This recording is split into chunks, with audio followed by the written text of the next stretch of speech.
Hello everyone, welcome to ಪಾಕ ವಿಶಿಷ್ಟ YouTube channel. ಎಲ್ಲರಿಗೂ ನಮಸ್ಕಾರ. ಇವತ್ತು ನಾನು ಕಡಲೆಬೇಳೆ ಆಂಬೋಡೆನ ಮಾಡೋದು ಯಾವ ರೀತಿ ಅಂತ ತೋರಿಸ್ಕೊಡ್ತಾ ಇದ್ದೀನಿ. ಕಡಲೆಬೇಳೆ ಆಂಬೋಡೆನ ನೀವು ಸ್ನ್ಯಾಕ್ಸ್ ಟೈಮಲ್ಲಿ ಮಾಡ್ಕೋಬೋದು ಅಥವಾ ಹಬ್ಬದ ಊಟದಲ್ಲಿ ಕೂಡ ಮಾಡ್ಕೋಬೋದು. ತುಂಬಾ ರುಚಿಯಾಗಿರುತ್ತೆ, ಕ್ರಿಸ್ಪಿಯಾಗಿರುತ್ತೆ, ಎಲ್ಲರಿಗೂ ಮನೆಯಲ್ಲಿ ಇಷ್ಟ ಆಗುತ್ತೆ. ಕಡಲೆಬೇಳೆ ಆಂಬೋಡೆ ಮಾಡೋದಕ್ಕೆ ಏನೇನೆಲ್ಲ ಇಂಗ್ರೀಡಿಯೆಂಟ್ಸ್ ಬೇಕು ಅಂತ ನೋಡ್ಕೊಳ್ಳೋಣ. ಈ ಕಪ್ಪಲ್ಲಿ 1 ಕಪ್ ಆಗೋಷ್ಟು ನಾನು ಕಡಲೆಬೇಳೆನ ತೊಗೊಂಡಿದ್ದೀನಿ. ಇಷ್ಟು ಕಡಲೆಬೇಳೆಗೆ ಸುಮಾರು ಒಂದು 25ರಿಂದ 30 ಆಂಬೋಡೆ ಆಗುತ್ತೆ. ಈಗ ಕಡಲೆಬೇಳೆನ ನಾವು ವಾಶ್ ಮಾಡ್ಕೋಬೇಕು. ನಾನಿವಾಗ ಟ್ಯಾಪ್ ವಾಟರಲ್ಲಿ 2 ಟೈಮ್ಸ್ನ ಕಡಲೆಬೇಳೆನ ವಾಶ್ ಮಾಡ್ಕೊತಾ ಇದ್ದೀನಿ. ವಾಶ್ ನೀಟಾಗಿ ಮಾಡ್ಕೋಬೇಕು. ಕೆಲವೊಂದು ಸತಿ ಪೌಡರ್ ಎಲ್ಲ ಹಾಕಿರ್ತಾರಲ್ವ ಅಂಗಡೀಲಿ, ಅದೆಲ್ಲ ನೀಟಾಗಿ ಹೋಗುತ್ತೆ. ಇವಾಗ ವಾಶ್ ಆದಮೇಲೆ ನಾನು ಅದಕ್ಕೆ ಒಂದು ಸ್ವಲ್ಪ ನೀರು ಹಾಕ್ಬಿಟ್ಟು 1 to 2 ಅವರ್ ನಾನು ಇದನ್ನು ನೆನೆ ಇಡ್ತೀನಿ. ಜಾಸ್ತಿನೂ ನೆನೆ ಇಡೋಕ್ಕೆ ಹೋಗಬಾರ್ದು. 1 to 2 ಅವರ್ ಒಳಗಡೆ ಸಾಕು. ಇವಾಗ ನೀವು ನೋಡ್ಬೋದು 1.5 ಅವರ್ ನೆನೆ ಇಟ್ಟಿದ್ದೀನಿ ನಾನು. ಇವಾಗ ಯಾವ ರೀತಿ ಆಗಿದೆ ಅಂತ ನೋಡ್ಬೋದು. ಇಷ್ಟು ಆದರೆ ಸಾಕು ಅದು. ಇವಾಗ ನಾನು ಇದನ್ನು ಮಿಕ್ಸಿ ಮಾಡ್ಕೋತೀನಿ. ಮಿಕ್ಸಿ ಕಂಪ್ಲೀಟಾಗಿ ಫುಲ್ ಪೇಸ್ಟ್ ಆಗೋ ಥರ ಮಾಡ್ಕೋಬಾರ್ದು. ಎಷ್ಟು ಮಿಕ್ಸಿ ಮಾಡ್ಕೋಬೇಕು ಅಂತ ನಾನು ನಿಮಗೆ ತೋರಿಸ್ತೀನಿ. ಇವಾಗ ನಾನು ಇದಕ್ಕೆ ಒಂದು 2 to 3 ಟೇಬಲ್ ಸ್ಪೂನ್ ಅಷ್ಟು ನೀರು ಹಾಕಿದ್ದೀನಿ. ಹೆಚ್ಚಿಗೆ ನೀರು ಹಾಕಬಾರ್ದು. ಇವಾಗ ನಾನು ಇದನ್ನು ಒಂದು 2 ರೌಂಡ್ ಮಿಕ್ಸಿ ಮಾಡಿದ್ದೀನಿ. ನೋಡ್ಬೋದು ನೀವು ಯಾವ ರೀತಿ ಮಾಡಿದ್ದೀನಿ ಅಂತ. ನಾನು ಕಂಪ್ಲೀಟ್ ಪೇಸ್ಟ್ ಮಾಡಿಲ್ಲ, ಈ ರೀತಿಯಾಗಿ ಮಾಡಿದ್ದೀನಿ. ಸೊ ನಾನಿವಾಗ ಇದನ್ನೆಲ್ಲ ಎತ್ತಿಟ್ಕೋತೀನಿ. ಮಿಕ್ಸಿ ಮಾಡಿರೋದನ್ನೆಲ್ಲ ಎತ್ತಿಟ್ಕೋತೀನಿ. ಇವಾಗ ಇದಕ್ಕೆ ಮತ್ತೆ ನಾನು ಏನೇನು ಇಂಗ್ರೀಡಿಯೆಂಟ್ಸ್ ಹಾಕ್ತೀನಿ ಅಂತ ತೋರಿಸ್ತಿದ್ದೀನಿ. ಇಲ್ಲಿ ನಾನು ಹಸಿಮೆಣ್ಸಿನ್ಕಾಯಿನ ತುಂಬ ಚಿಕ್ಕದಾಗಿ ಹೆಚ್ಕೊಂಡಿದ್ದೀನಿ. ಕರಿಬೇವನ್ನು ಕೂಡ ತುಂಬ ಚಿಕ್ಕದಾಗಿ ಹೆಚ್ಕೊಂಡಿದ್ದೀನಿ. ಹಸಿಮೆಣ್ಸಿನ್ಕಾಯಿ 2 ತೊಗೊಂಡಿದ್ದೀನಿ. ಒಂದು 3 ನೀರುಳ್ಳಿನ ಈ ರೀತಿಯಾಗಿ ಉದ್ದುದ್ದವಾಗಿ ಹೆಚ್ಕೊಂಡಿದ್ದೀನಿ. 1/4 ಕಟ್ಟಷ್ಟು ಸಬ್ಬಾಕ್ಸಿ ಸೊಪ್ಪನ್ನು ಹೆಚ್ಚಿಟ್ಕೊಂಡಿದ್ದೀನಿ. 2 ಟೇಬಲ್ ಸ್ಪೂನಷ್ಟು ಶುಂಠಿ ಬೆಳ್ಳುಳ್ಳಿ ಪೇಸ್ಟ್ನ ತೊಗೊಂಡಿದ್ದೀನಿ. ಇಲ್ಲಿ 1 ಟೇಬಲ್ ಸ್ಪೂನ್ ಜೀರಿಗೆ, 1 ಟೇಬಲ್ ಸ್ಪೂನ್ ಅಜ್ವಾನ್, ಒಂದು 1/4 ಟೇಬಲ್ ಸ್ಪೂನಷ್ಟು ಸೋಡಾ ಮತ್ತು ರುಚಿಗೆ ತಕ್ಕಷ್ಟು ಉಪ್ಪು.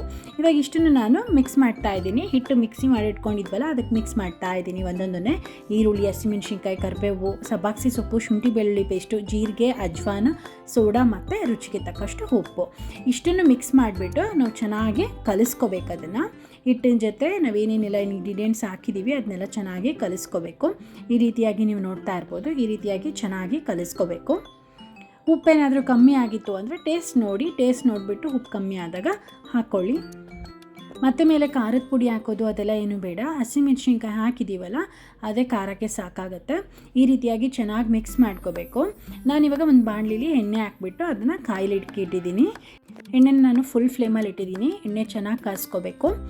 ಇವಾಗ ಮಿಕ್ಸ್ಚರ್ನ ಇನ್ನೊಂದು ಸತಿ ಎಲ್ಲ ಚೆನ್ನಾಗಿ ಕಲಿಸ್ಕೊಂಡು ಟೇಸ್ಟ್ ಎಲ್ಲ ನೋಡಿ, ಉಪ್ಪೇನಾದರೂ ಕಮ್ಮಿ ಹಾಕಿದರೆ ಉಪ್ಪೆಲ್ಲ ಹಾಕಿ ಮಿಕ್ಸ್ಚರ್ನ ರೆಡಿ ಮಾಡಿ ಇಟ್ಕೊಂಡಿದ್ದೀನಿ. ಇವಾಗ ಎಣ್ಣೆ ಕಾದಿದೆಯಾ ಅಂತ ನೋಡೋದಕ್ಕೆ ಸ್ವಲ್ಪ ಹಿಟ್ಟನ್ನು ಹಾಕ್ಬಿಟ್ಟು ನೋಡ್ತಾ ಇದ್ದೀನಿ. ನೋಡ್ಬೋದು ನೀವು, ಎಣ್ಣೆ ಇವಾಗ ಚೆನ್ನಾಗಿ ಕಾದಿದೆ.